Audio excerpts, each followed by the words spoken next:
Hi friends, welcome to RENU'S kitchen. இன்றைக்கி நான் பார்க்க போகிறது தேங்காய் பால் சாதம். அதுக்கு என்னென்ன பொருட்கள் எடுத்துருக்கேன்னு பார்க்கலாம் வாங்க. 1 கப் அரிசி எடுத்து 1 மணி நேரம் ஊற வச்சுருக்கேன். 1 கப் அரிசிக்கு 2 கப் தேங்காய் பால். 3 பெரிய வெங்காயம் எடுத்து நீளமாக கட் பண்ணி வச்சுருக்கேன். 1 கப் பச்சை பட்டாணி, 7 பச்சை மிளகாய், புதினா இலை கொஞ்சம், இஞ்சி ஒரு இன்ச் எடுத்து சின்னதாக கட் பண்ணி வச்சுருக்கேன். 2 ஏலக்காய், 1 இன்ச் பட்டை, கிராம்பு ஒரு 6 கிராம்பு, பிரியாணி இலை பாதி, உப்பு தேவையான அளவு. ஃபஸ்ட்டு அடுப்பில் குக்கர் வச்சு ஒரு 4 ஸ்பூன் எண்ணெய் ஊற்றிருக்கேன். எண்ணெய் காஞ்சிருச்சு. இப்போ நம்ம எடுத்து வச்சுருக்க பட்டை, கிராம்பு, இஞ்சி எல்லாமே போட்டு வணக்கலாம். இது பொரிஞ்சிருச்சு. இப்போ நம்ம வெங்காயத்தை ஆட் பண்ணலாம். வெங்காயத்து கூட பச்சை மிளகாய் ஆட் பண்ணிக்கலாம்.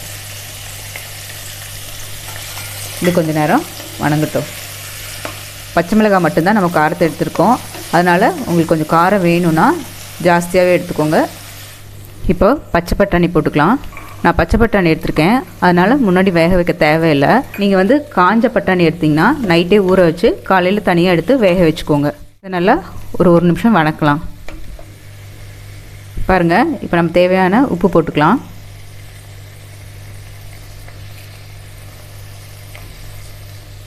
இப்போ தண்ணியை நல்லா வடிச்சிட்டு அரிசியை சேர்த்துக்கலாம். அரிசியை இப்போ ஒரு நிமிஷம் இந்த எண்ணெயில் வணக்கிக்குங்க. அப்போ சாதம் குலையாமல் இருக்கும். நம்ம இப்போது எடுத்து வச்சுருக்க தேங்காய் பாலை இதில் ஊற்றலாம்.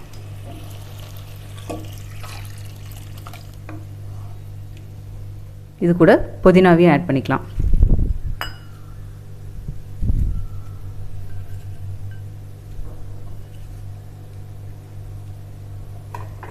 பாருங்கள், இப்போ நல்லா கொதி வருது.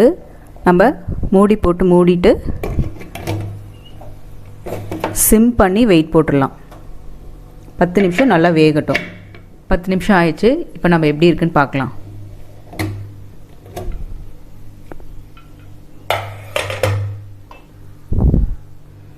பாருங்கள், சூப்பராக வந்துடுச்சு. இப்போ நம்ம இது ஒரு கிளறி விட்டுட்டு இறக்கிடலாம்.